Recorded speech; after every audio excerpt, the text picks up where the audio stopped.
नमस्कार, मैं हूं आपके साथ दिव्या तिवारी। आप देख रहे हैं यूपी मांगे उत्तर। मदरसों में फेज 1 का सर्वे पूरा हो चुका है और शासन को रिपोर्ट भी सौंपी जा चुकी है। अब इस रिपोर्ट के आधार पर सर्वे का फेज 2 शुरू होने जा रहा है। हालांकि इस बार सिर्फ उन मदरसों से सवाल जवाब होंगे जो एक तो गैर मान्यता प्राप्त हैं और दूसरे जिन्होंने सर्वे के पहले फेज में मदरसों की आय की स्पष्ट जानकारी नहीं दी थी। सरकार की तरफ से ऐसे मदरसों की आय की जांच के आदेश जारी कर दिए गए हैं। दरअसल आय की जांच के पीछे सरकार का मकसद साफ है। सरकार का कहना है कि यूपी में खासकर नेपाल से सटे जिलों में ऐसे कई मदरसे हैं जिन्हें विदेश से फंडिंग मिलती है और इस फंडिंग का इस्तेमाल कहीं न कहीं देश की सुरक्षा के खिलाफ किया जाता है। सरकार ऐसे मदरसों के बारे में पता लगाकर इस नेक्सस को तोड़ना चाहती है। एक रिपोर्ट आपको दिखा दें।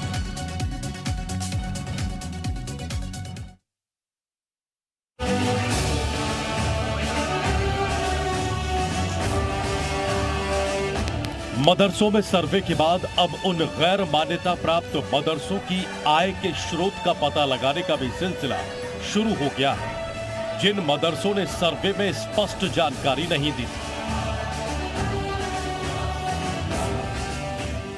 इसके लिए शासन ने मदरसों को 3 कैटेगरी में बांटा है और उनकी आय के स्रोत पता लगाने की जानकारी के आदेश दिए हैं। जो मदरसे के बच्चे हैं वो दीनी तालीम के साथ साथ दुनियावी तालीम और अच्छी नौकरियों के साथ अच्छा जीवन जिए। इसके लिए जरूरी है कि वो क्या पढ़ रहे हैं, क्यों पढ़ रहे हैं, उनका पैसा कहां से आ रहा है। इन्हीं सब चीजों का सर्वे हो करके जब मदरसे दुनियावी और दीनी तालीम साथ साथ देंगे तो मदरसों के ऊपर जो लोग राजनीति करते हैं और जो मदरसों की वजह से जो सरकारें बनी हैं, कहीं ना कहीं उनको एक सबक मिलेगा। बताया जा रहा है कि सेकेंड फेज में जिन गैर मान्यता प्राप्त मदरसों की जांच होगी उनमें ज्यादातर मदरसे नेपाल के सीमावर्ती जिलों में हैं। जांच के लिए मदरसा शिक्षा बोर्ड के रजिस्ट्रार जगमोहन सिंह ने सभी जिला अल्पसंख्यक कल्याण अधिकारियों को पत्र भी जारी कर दिए हैं। लेकिन अगर नियत में खोट हो तो जाहिर सी बात ऑब्जेक्शन होता है। लेकिन अगर सरकार की मंशा ये है कि मदरसों में आय का सूत्र क्या है और उसके बाद उनका क्या प्लान होगा कि जो कमजोर तरह के जिनमें बुनियादी सुविधाएं नहीं है उनको क्या उससे जोड़ा जाएगा, उनको तक सुविधाएं पहुंचाई जाएगी। अगर ये कदम है तो इस वक्त होगा। आपको बता दें कि बीते साल सरकार ने सभी मदरसों का सर्वे करवाया था। सर्वे के दौरान मदरसों को कई पैमानों पर परखा गया था, जिसकी रिपोर्ट 15 नवंबर को शासन को सौंप दी गई थी।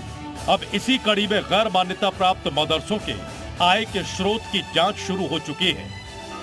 Bureau report, C media. तो चर्चा शुरू करें उससे पहले बताते हैं कि इस बार जांच में क्या क्या पूछा जाएगा। जांच में क्या क्या पूछने वाले हैं ये भी हम आपको ग्राफिक्स के जरिए कुछ अहम जानकारियां दे रहे हैं। छात्रों की संख्या की जानकारी देनी होगी, मदरसों की आय के स्रोत की जानकारी भी देनी होगी, मदरसों के खर्च की जानकारी देनी होगी। ये हम आपको ग्राफिक्स के जरिए कुछ महत्वपूर्ण जानकारियां दे रहे हैं क्योंकि पहला फेज कंप्लीट हो चुका है, लेकिन उसमें भी सही तरीके से पूरी जानकारी मदरसों की तरफ से नहीं दी गई थी। ज़कात देने वाले संस्थाओं का नाम बताना होगा, ज़कात देने वाली संस्थाओं की जानकारी भी देनी होगी। तो सवाल यह है कि आय की जांच कहां तक आज। और इसी मुद्दे पर चर्चा करने के लिए इस वक्त खास मेहमान भी हमारे साथ जुड़ चुके हैं, उनका तारुफ आपसे करवाते हैं। बासुत अली जी जुड़े हुए हैं, अध्यक्ष हैं यूपी बीजेपी अल्पसंख्यक मोर्चा के। इसके अलावा शहजाद अब्बास जी जुड़ गए हैं, पूर्व सचिव हैं एसपी अल्पसंख्यक प्रकोष्ठ के। हाजी हसन साहब हमारे साथ जुड़े हुए हैं, मुस्लिम स्कॉलर। और सलमान गौरी जी जुड़ गए हैं, मौलाना है। बहुत बहुत स्वागत है आप सभी का। लेकिन चर्चा की शुरुआत बासुत जी मैं आपके साथ ही करना चाहूंगी क्योंकि पहला फेज कंप्लीट हो चुका है मदरसों के सर्वे का, लेकिन ये जो दूसरा फेज आप लोग लेकर आए हैं, क्या मकसद है? और सवाल तो ये भी उठ रहे हैं ना कि एक बार फिर से वर्ग विशेष को टारगेट करने की कोशिश, लेकिन मंशा अगर सही है तो फिर कोई गुरेज नहीं इस सर्वे से।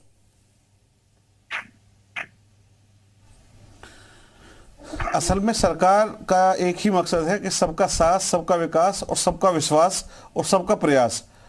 आज सरकार जहां योजनाओं में बड़ी हिस्सेदारी अल्पसंख्यक समाज को दे रही है, सरकार की कोई ऐसी योजना नहीं है जिसमें अल्पसंख्यक समाज को बड़ी हिस्सेदारी और आबादी से ज्यादा हिस्सेदारी ना मिली हो।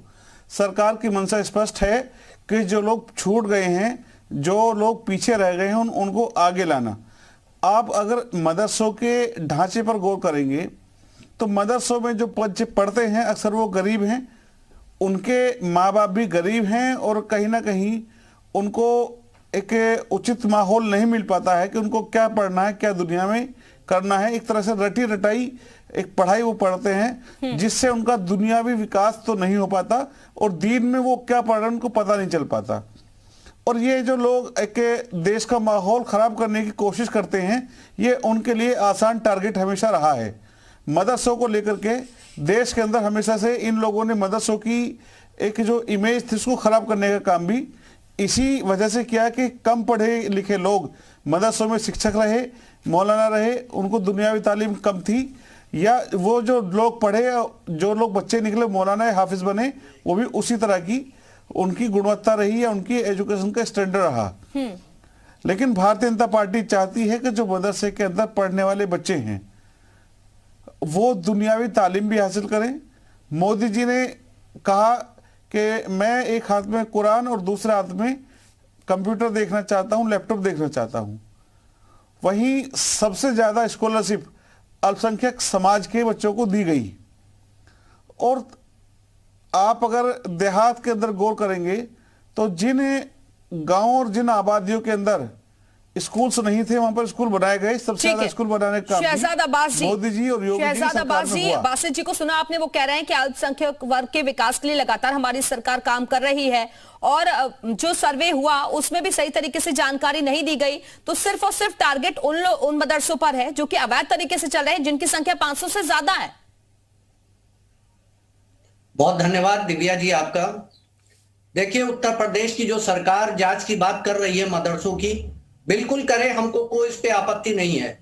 लेकिन सवाल ये उठता है कि कितनी बार जांच कीजिएगा। हमको तो उत्तर प्रदेश की सरकार जो जांच कर रही है उसकी नियत पे ही हमको खोट होता है, क्योंकि क्या उत्तर प्रदेश के अंदर सिर्फ मुसलमान और उनके मदरसे ही बचे हैं जिनको आप टारगेट करते हैं? आपके पास मुसलमानों के और काम नहीं है क्या? उनके स्वास्थ्य, क्या उनकी शिक्षा के ऊपर आपको कोई काम नहीं करना है? सिर्फ आपको जांच करना है या मुसलमानों की चीजों के नाम बदलना है? सिर्फ 2 काम उत्तर प्रदेश के अंदर हमको तो नजर आ रहे हैं, जिसमें आपको जांच मदरसे की हर वक्त आप बात करते हैं मदरसों की जांच करेंगे। शहजाद जी, एक तरफ आप नारा देते हैं कि सबका साथ सबके विकास की बात करते हैं, विदेशी कौन सा फंडिंग हो रही विकास है आपने और मुसलमानों उस का फंडिंग किया का वो गलत हमको बता इस्तेमाल हो रहा है। देश की सुरक्षा तो सबके लिए है ना, अगर उसके साथ तो खिलवाड़ नहीं होने दिया जाएगा ना, इसमें तो सबको साथ आना होगा। नहीं, आप दोबारा सवाल को दोहरा दें। ये जो फंडिंग हो रही है कई मदरसों को, ये विदेश से फंडिंग हो रही है, उसका गलत इस्तेमाल भी हो रहा है देश के लिए।